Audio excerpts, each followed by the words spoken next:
जय श्री राधे कृष्णा। सुबह का समय था। स्वर्ग के द्वार पर 4 आदमी खड़े थे।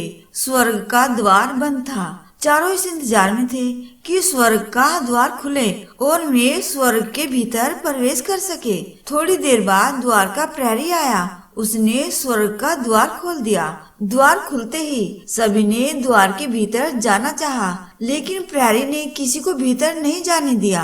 प्रहरी ने उन आदमियों से प्रश्न किया, तुम लोग यहाँ क्यों खड़े हो? उन चारों आदमियों में से 3 ने उत्तर दिया, हमने बहुत दान पुण्य किए हैं, हम स्वर्ग में रहने के लिए आए हैं। चौथा आदमी मौन खड़ा था। प्रहरी ने उससे भी प्रश्न किया, तुम यहाँ क्यों खड़े हो? उस आदमी ने कहा, मैं सिर्फ स्वर्ग को झांककर एक बार देखना चाहता था। मैं अच्छी तरह जानता हूँ कि मैं स्वर्ग में रहने के काबिल नहीं हूँ, क्योंकि मैंने कोई दान पुण्य नहीं किया।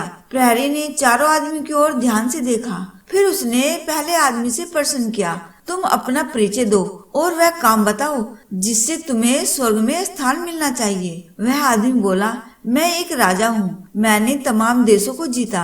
मैंने अपनी प्रजा की भलाई के लिए बहुत से मंदिर, मस्जिद, नहर, सड़क, बाग बगीचे आदि का निर्माण करवाया तथा ब्राह्मणों को दान दिए। प्रहरी ने प्रश्न किया, दूसरे देशों पर अधिकार जमाने के लिए तुमने जो लड़ाइयाँ लड़ी, उनमें तुम्हारा खून बहा या तुम्हारे सैनिकों का?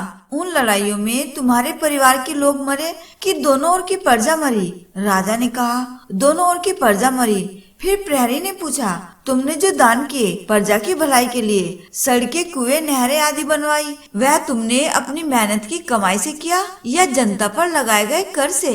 इस प्रश्न पर राजा चुप हो गया। उससे कोई उत्तर न देते बना। प्रहरी ने राजा से कहा, लौट जाओ, यह स्वर्ग का द्वार तुम्हारे लिए नहीं खुल सकता। अब बारी आई दूसरे आदमी की। प्रहरी ने उससे भी अपने बारे में बताने को कहा। दूसरे आदमी ने कहा, मैं एक व्यापारी हूँ। मैंने व्यापार में अपार धन संग्रह किया, सारे तीर्थ घूमा, खूब दान किए। प्रहरी ने व्यापारी से कहा, तुमने जो दान किए, जो धन तुमने तीर्थों में जाने में लगाया, वह पाप की कमाई थी, इसलिए स्वर्ग का द्वार तुम्हारे लिए भी नहीं खुलेगा। अब प्रहरी ने तीसरे आदमी से अपने बारे में बताने को कहा, तुम भी अपना परिचय दो और वह काम भी बताओ जिससे तुम स्वर्ग में स्थान प्राप्त कर सको। तीसरे आदमी ने अपने बारे में बताते हुए कहा, मैं एक धर्म गुरु हूँ। मैंने लोगों को अच्छे अच्छे उपदेश दिए। मैंने हमेशा दूसरों को ज्ञान की बातें बताई एवं अच्छे मार्ग पर चलने हेतु प्रेरित किया। प्रहरी ने धर्म गुरु से कहा, तुमने चंदे के पैसों से पूजा स्थलों का निर्माण करवाया। तुमने लोगों को ज्ञान और अच्छाई की बातें तो जरूर बताई, मगर तुम स्वयं उपदेशों के अनुरूप अपने आप को न बना सके। क्या तुमने स्वयं उन उपदेशों का पालन किया? स्वर्ग का द्वार तुम्हारे लिए भी नहीं खुलेगा। अब चौथे आदमी की बारी आई। प्रहरी ने उससे भी उसका परिचय पूछा। उस आदमी ने विनम्रता पूर्वक उत्तर दिया, मैं एक गरीब किसान हूँ। मैं जीवन भर अपने परिवार के भरण पोषण हेतु स्वयं पैसों के अभाव में तरसता रहा।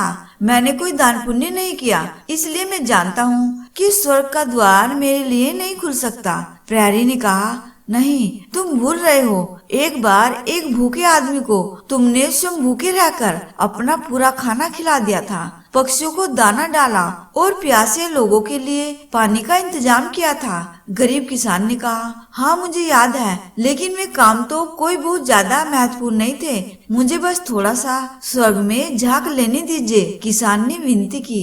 प्रहरी ने किसान से कहा, नहीं, तुम्हारे ये काम बहुत ही महत्वपूर्ण है। आओ, स्वर्ग का द्वार तुम्हारे लिए ही खुला है। तो इस कथा से हमें यही समझना चाहिए कि अपनी मेहनत और ईमानदारी की कमाई से ही भलाई के कार्य करने चाहिए। दूसरों का सुधार करने से पहले स्वयं का सुधार करें और हमेशा अच्छे ही कर्म करें। जय श्री राधे कृष्णा।